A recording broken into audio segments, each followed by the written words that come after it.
Thanks as always for listening to Fluff and Crunch. Today's episode is brought to you by scheduling conflicts, which necessitates me recording another solo operation as James and I work to harmonize our holiday schedules. Today, I'm going to provide some perspective and thoughts on several years of Star Trek Adventures gaming. Thanks for listening to Fluff and Crunch, where we talk about system, setting, and story in tabletop RPGs and share our experience to hopefully help you have your best game.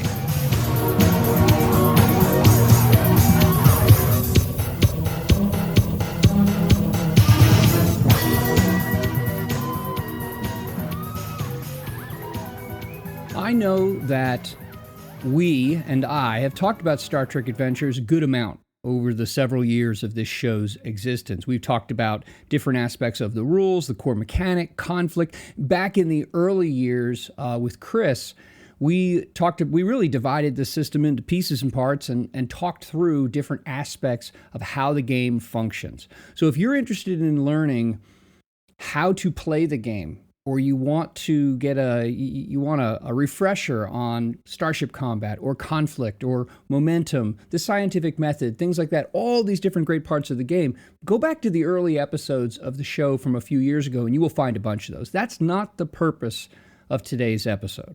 Today, I'd like to reflect on the last 8-some years of Star Trek Adventures gaming that I've done, the types of things that Modiphius has put out, the good, the bad, the ugly, the challenging with this game. So let me go back and start. If you're not, I'm sure you're familiar that this game exists, but Star Trek Adventures was published in 2017. And earlier in that year, I had gotten, or it might have even been late 2016, I had signed up for the playtest. And so I received a draft just on like black text on white document. I received a draft of the rules and ran it a little bit and provided feedback. And then when the quick start came out, got that and ran that as well.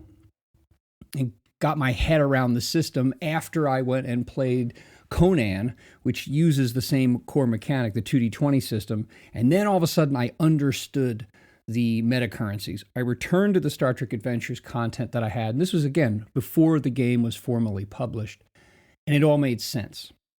A friend of mine, Sean, attended Gen Con in 2017 and picked up a copy for me. And so I've had the original first edition rulebook since like late August or so of 2017 when I got it from him. And over the last 8-some years, I have run 4 different, I'll call just a campaign, 4 different campaigns of varying lengths for different types of groups. 3 of those 4 I ran for home groups that I ran in person with friends of mine. And 1 I ran as a sort of like an episodic pickup game at a local game store for a period of time where we built characters and then I just kept the characters and anyone who showed up was able to pick up one of the several bridge characters and command characters that I had, and we would just pick up and play an episode. Throughout this 8-year period, I've collected virtually all of the first edition books and read them, obviously. And so I've got some thoughts. And in just wrapping up a week and some ago, another series, another season, campaign, whatever you want to call it. And this one we ran for about 4.5-5 months. I just got to thinking about it. And so I wanted to share, as I said in the intro, my perspectives. First, 2D20 in Star Trek Adventures is actually really easy to run. It just works. I remember Chris saying this in old episodes that 2D20 is great because it just works. And what do we mean by just works? It does what it sets out to do. It's a resolution mechanic that also determines degree of success and gives you built-in, as a player, built-in, there's a mechanical side through the metacurrency, momentum, to shape the narrative. And that's also effective for the GM. I've run into lots of people who don't understand 2D20, and so they cling to this idea that somehow it is adversarial. The GM having threat and the players having momentum means that there's some kind of competition between the two of them, and that is absolutely not the case. The system is built to give some mechanical structure to narrative requests and narrative ideas. And I think that it works really well in doing that. And because 2D20 rewards the creative player who sits back and thinks like, well, I'm the chief engineer. What kind of wazoo Star Trekian solution would I try to come up with for stopping a starship that's feeding off the energy put off by a living organism that it's attached to? Some crazy Star Trek type stuff. What kind of approach would I... Okay, so if the engineer and the medical officer are going to work together, because there's like a biosciences dimension to this. This, by the way, came up in the last session of our campaign. And so the system, because it is flexible, especially the implementation of it used in Star Trek Adventures, the system is so flexible and it rewards creativity, but there's still enough structure that the GM and the players are able to have, and I say this figuratively, a conversation about how many points is that worth? How difficult mechanically is that? Like, if it seems interesting to the GM that the nebula is going to cause distortion to the sensors and is going to impede the function of the sensors, well, how much will it impede it? You can say, well, a lot. Well, what does that mean mechanically when the players roll? Or try to overcome this, or come up with some, crazy Star Trek idea where the science officer and the engineer remodulate the deflector, blah, blah, blah, to overcome part or all of this distortion. You need to have a mechanical dimension to those questions and those story elements, and 2D20 in Star Trek Adventures does, frankly, a brilliant job of enabling that player creativity. So I have enjoyed that in every campaign that I have run, every adventure that I have run. The nice thing too is that once you as the GM understand how the system works and you're able to convey this to one or two of your players, everyone else picks it up quickly. This campaign that I just ran had two of my four players had never played it before. And I don't even know if the two of them, I don't remember, had any experience with 2D20 before, and yet they were able to dive right in it and make it work. So one big positive standout in all the time that I have run Star Trek Adventures is that it just works, and it enables, because it works, it enables the creativity and the very Star Trekian problem solving that is so central to the Star Trek character and story experience. So that's a huge positive. The second piece, if you are a Star Trek fan, the books are full of all kinds of Star Trek lore and mention of characters and mentions of places. The 4-quadrant books from the first edition line are quite good in that if you've watched any of the series, there are going to be things that are mentioned in there and expanded upon and places that you may have forgotten about. So for the fan, the books provide a lot of game-focused background and backdrop content that isn't just like reading an encyclopedia. It's all very story-focused. At least for me, when I've read these things, I come away thinking, oh, I could do this with that or this or this. I come away with ideas for stories and episodes. So for the fan, and I don't mean like the super fan or the casual fan, I just mean anyone who digs Star Trek as a property to some degree or another. So that's another strong positive. A subset of that positive is if you are a Star Trek fan and you have an era of the show or movies that interests you most, the game works perfectly fine in any of those.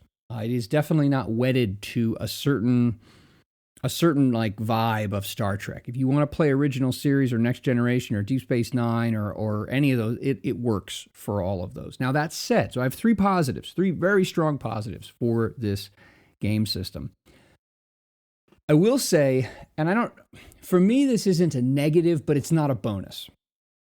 There is definitely if if the vibe, if the feel, the presentation, the tone of the books, and a lot of the adventures that are published either in books or for free in the mission briefs PDFs, I personally think that the designers lean more in the direction of what I would call new Trek, like NU with an umlaut over the new, like, or the U like new metal, you know?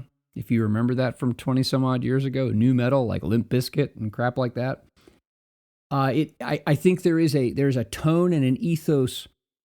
They lean toward new Trek, like Discovery, and I don't like Discovery, and I don't like Prodigy, and I really loathe Lower Decks. I think that Strange New Worlds' first season was very strong.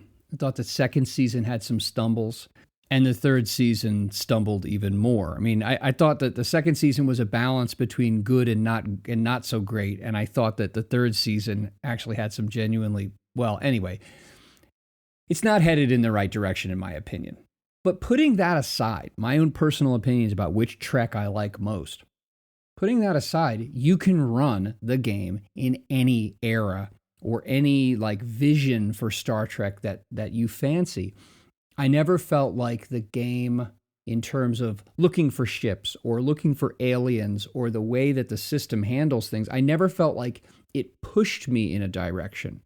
Like I said, the writing and the overall, like I said, feel leans toward that kind of Trek, but the system doesn't push you there or push against you. If you want to run like original series like Captain Kirk, you know, the bold American in space, you know, trying to live up to the best of American ideals in space, and I think there's a strong argument to be made that a lot of original series is that, you can do that. If you want to run Discovery type stuff, then you can do that. I mean, heck, they have the Lower Decks book. That's one of the books I don't have. So if you want to run like goofy comedy stuff, well, you can do that too. So while there is a tone that comes across, that doesn't actually impact how you run or play the game. So that's a good thing. Now to some things that I still feel like I bang my head on the desk over the years. The books are not well laid out. The rule books, that is. The adventure books are fine. The quadrant books are fine. The division books, the command sciences and support. Those books are laid out fine. It's the original core rule book is a nightmare to get through. In terms of finding your way and finding the right table, and especially when it comes to Starship Combat, it's a real headache. I'll circle back to how I've tried to deal with this. The Klingon rulebook is a little better laid out, and the digest-sized tricorder boxed set rulebook is the best laid out. I think it's because it's the shortest. They just trimmed it down, and because I think maybe because of page limit and size, they had to be more concise. And like I was using the Klingon rulebook a couple of nights ago because when it comes to Starship Combat tables and other rules that I don't remember all of, it's laid out a little bit better, but I was still flipping pages back and forth and back and forth. And we're not talking about like one page to the next page or like 2 pages in advance. We're talking like different sections of the book trying to find information. So that's frustrating. That is something that I don't understand why Modiphius overall, frankly, does a poor job of organizing their books in terms of how do they block and concentrate and sequence rules content and reference content. I don't know why they do such a crummy job at this, but they do. One would think you could possibly solve this issue at the table with the GM screen. I have the GM screen for Conan. I have seen the GM screen for Achtung Cthulhu, but I don't have it. And I have the original GM screen for the next generation version, the first GM screen that came out for Star Trek Adventures, and it is virtually useless. They seem to have filled it up with all the text and all the information I don't need and left out all the things that I do. The Achtung Cthulhu screen is good. The Conan screen is very good. So it's not like Modiphius doesn't have people in-house who know how to go through rule books and figure out. It's just the Star Trek Adventures people, it seems, or whatever decisions they made for that screen, resulted in a very large screen that has a ton of text on it, most of which is actually not useful at the table. The biggest problem and I had it again, and I worked to build my own reference sheets and my own tables, so that I could make things run a little more smoothly at the table. The biggest problem I have always had with this game in terms of running it is Starship Combat. Starship Combat is complicated not because the rules are complicated, but I think because of two reasons. One, the rules and the different descriptions of different like weapons and weapon qualities and what happens when you breach the shields are spread out over a large amount of text in any of the rule books, which then leads to, as I said, annoying page flipping. The other part of it is that although the rules themselves are not complicated, the options that players have for actions on their turns in Starship Combat require an understanding and a perspective of how Starship Combat looks in a Star Trek story that is very different from typical RPG combat. Typical RPG combat consists of player characters doing their own thing within combat. And maybe they work with one another, and maybe they come to one another's rescue if needed, or maybe they flank an opponent to get some kind of advantage. Star Trek Adventures is not like that. Everyone acts on their own turn, sure, but really what you're doing is each player, through their character, is operating a different aspect of an effort through this one thing, their ship, to achieve their ends. And it takes a different mindset, a different approach and perspective to really synergize as a group of players, which again, the rules themselves, the resolution mechanics are simple. And to give you an example, the easiest way to look at this is that each player plays typically a different bridge position. You might have the weapons officer, and then you have the science officer who's doing sensors and stuff like that. You might have the ops officer who controls communications and such. You have the flight officer who's steering the ship. You have the captain who's issuing orders. So each player plays a different bridge role. And then each of those bridge roles has a number of different things that can be done from their bridge station. So the idea is okay, you're the weapons officer. Here are all the different things you can do when serving as the weapons officer. The engineering officer has a different list of things to do.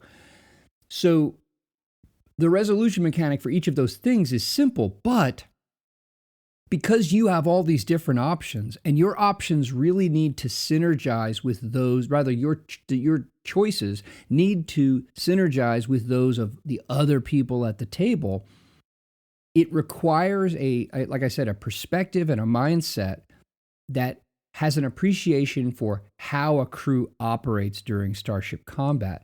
And I've only had a handful of times when it really felt satisfying to the point of being able to say, yeah, that actually felt like a Star Trek Starship Combat moment. It works, but it's one of those things that you have to practice. And now something that I had mentioned, this is a couple of years ago, and I've done this a few times. I didn't do that with this campaign. I should have. But sometimes what I'll do is run holodeck Starship Combat simulations for the crew. And that's my excuse to have them use their characters to practice using the system so that when we're actually doing it, quote unquote, for real in the story, they're more proficient. Again, it is not complicated in the doing. It's not like you're playing Rollmaster and you're, cross-referencing tables to figure out how much damage you did based on the armor and your weapon type. And it's not that. It's just that you have to appreciate how you function as an individual character in that group activity. That's only on the player side. The other side is on the GM. GM side, there are rules that streamline management of NPC starships, but to be blunt, running any more than one NPC starship, becomes quite cumbersome. Now, what I did as I went through and I created some of my own tables and references and flowcharts and things like that to try to not only refamiliarize myself with the rules, but create for myself references that would preclude the need of opening up the book and going to umpteen different pages to find the information. And that worked a little bit, but it is still Starship Combat is still in my opinion, it is dissatisfyingly cumbersome. And it takes a great deal of group and player proficiency, individual player, but proficiency as a group of players to really make it hit. That said, it can hit, but it is probably not going to do that without some practice. Unlike, like your typical D&D campaign of like a bunch of third level characters, combat is a really straightforward thing. Not so here. So be prepared. If you're thinking about ever running Star Trek Adventures or playing it, this is one area that you're probably going to have to put some time practicing as a player and alongside the other players if you really want to get the most out of it.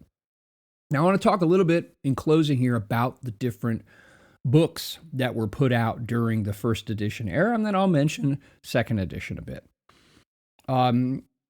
Production value is, I think, strong. There is almost all the books offer a great deal of variety of content that touches in different eras. Now, obviously, like the Discovery campaign book focuses primarily on the Discovery, like the pre-original series era. The Shackleton Expanse campaign book, which, by the way, is what I just used as the backbone for this campaign that I ran.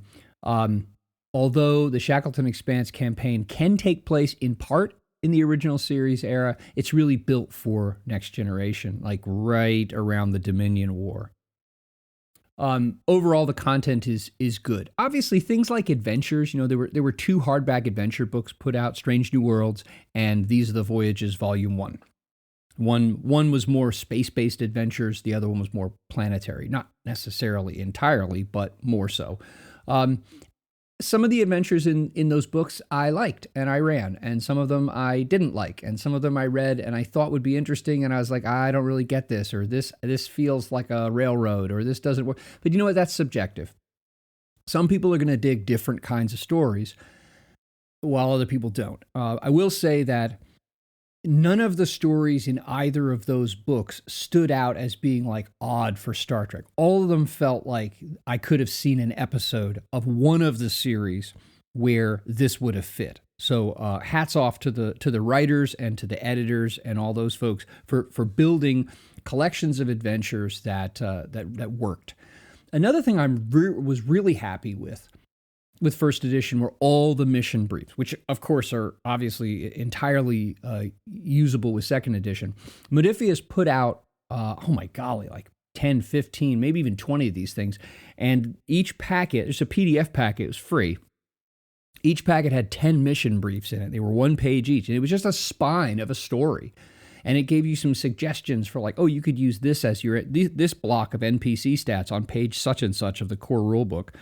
And the mission briefs were categorized by general type and era. So, for example, maybe you get one mission brief I think there's one called First Contacts, and it's in the original series era. So the idea is that all of these are natively would be assumed to take place in the original series era, and they all involve first contacts in some way, shape, or form. So those were really useful, and I put those. I went through and I pulled bits and pieces out of those, and then inspiration, built adventures based on some of them. But I thought that was really terrific that Modiphius put those out and for free. I mean, it was an encouragement and inducement to buy their game by giving you all this information, all these ideas for adventures that you could then just riff off of and build on. So I thought the mission briefs were terrific. When they announced that they were producing a second edition, I was surprised. Although knowing that core books, by a long shot, outsell all other supplementary content, and Star Trek Adventures had been out for several years, I can see where, as a company, you will want to go back and goose the sales of a line that, I have no idea how it is doing. But second edition, we did a review of that when it came out. We were provided with a PDF copy of the core rulebook, and they made some significant mechanical changes, like notably getting rid of the D6s, the challenge dice. And I've never run it. I have read it. And I said this in that review. I think that second edition, I think a part of it is a preference issue. Some people might prefer the way problem or questions are answered by using D20s only, while other folks are perfectly happy adding the step of challenge dice and using the D6s. So I'm not going to say one is better or worse. For me, I felt like second edition solved a bunch of problems I didn't have. In other words, it changed a bunch of things that I had no interest in seeing changed because I felt no friction at the table that pushed me to think, oh man, like this could be better. Now, maybe the Starship Combat is better, and I can see where potentially it could be, but it still doesn't get around and I don't think there's any way to get around this, the fact that players have to recognize and understand that there's a different mindset of approaching this kind of combat than individual level combat. So my whole feeling about second edition is it doesn't interest me in the least. I've read it. I've read the equipment guide, and I'm even less interested in that. It's just, it gets no air from me at all because on one, I have all these books for first edition. Two, I know how to run it and I know that it works. And three, the ways that second edition proposes to answer the questions in the game more effectively, I don't find compelling. So I wish them well, but second edition is just not my thing. So let me wrap up and say that if you can find any first edition books and you're interested in giving Star Trek a whirl, I would pick them up. The nice thing about Modiphius, this has been terrific with all of their games, they do provide free downloadable PDF quick starts. You download the quick start, you can read the rules, you can get your head around what it does. Like if maybe you're just interested in a Star Trek game and the idea of hitching yourself to a line that is no longer supported doesn't sound all that great, well, go ahead and give the second edition quick start rules a whirl. There are a very small handful of physical products for first edition, last I checked Modiphius's website, that are still available. There are not many. The vast majority of the stuff has been sold out. You can still download for purchase the original core rulebook and the Klingon core rulebook. Now, by the way, the Klingon core rulebook, like I said, is a little better organized. It's printed on white paper, which is a lot better than the black paper that the first edition Next Generation rulebook was printed on. And it also includes house rules and like Klingon houses, how to build a Klingon house, and all kinds of Klingon stuff that's interesting. And I like that. I think that adds a lot to the game, even if you're not going to run Klingon characters. So you can still access the first edition rules if you're interested. You can get digital copies of them. But I would give it a whirl. Like I said, it does a fine job of modeling the world and modeling the feel of Star Trek. It enables players who have some familiarity with the property, and as I said earlier, all the daring do and wazoo problem solving that is just baked into Star Trek. It enables that, encourages that, and then gives enough mechanical shape to it so you're not just talking through everything. You can compare apples to apples because there's this connection through the metacurrencies to these elements of the story that are either directly from the books or are things that players and the GM make up. And finally, because Star Trek as a property has a very clear identity, whether it's original series or Deep Space, not like, the kind of sometimes two-fisted, but like not action adventure, but there's a vibe to the original series that was different in Next Generation. And Deep Space Nine offered a little bit of like moral grittiness. Different series and the movies have offered a little bit of a different feel, but to me all feel like they fit Star Trek. And what's great about it is because it is definable depending on which era or moment or angle of Star Trek you choose, you can lean into that really hard. And the advantage to that is you can evoke that feel at the table really easily. Now, there's a little bit of a downside to this too, is that if you're going to play not real live, but if you're going to try to play with fidelity, next generation style, like Captain Picard, we live by our principles, Prime Directive kind of Star Trek, there will be limitations that your players have to accept. Now, that could be interesting in the game. It could make the stories, extra interesting and challenging because the characters have to do things that the players know will create headaches for them or that the players wouldn't necessarily want to do. You can't just hack it to death. It's not an orc. That creates some great storytelling opportunities. But, and we discovered this in this campaign that we just ran, is that there were things, and we would talk about this after a session, like there were things that were like, wow, because we're trying to play Starfleet, there are things we're not going to do. Okay, great. That's great. That's a unique and special kind of gaming experience. And my point here is that because you can lean into this very clear identity of whichever version or era of Star Trek you're playing, you can do that, and then you can step away from it. And my point is that I think Star Trek Adventures makes for a really great short arc, maybe a few months, maybe 2 or 3 months. You play like a couple. You play a 2-part episode. You play a couple of episodes. Maybe you play an episode. You play another episode, like kind of a monster of the week. Ship moving from place to place. You play a 2-part episode, and then you end things with calling back to something that happened in the first episode. You lean hard into all the things that are Star Trek, and recognize that there are limitations that your players are going to have to accept through their characters. And then when that starts to feel a little, I don't know if dry would be the word, but it starts to feel a little constraining, all right, we're done. And then you can come back to it later. Star Trek offers that. So there's my take. 8 years of Star Trek Adventures gaming. I think it's a great game. And but there are definitely some unique points to it that make it a great game that might not necessarily be a great game for everyone. But I recommend you check it out. Leave me some comments. Let me know what you think. And I have links to the free PDFs and to some of the other materials that are still available. Those are in the notes to this episode. Thanks as always for listening. Thank you as always for listening to Fluff and Crunch. You can subscribe to the podcast. You can subscribe to the YouTube channel, all through the links in the show notes.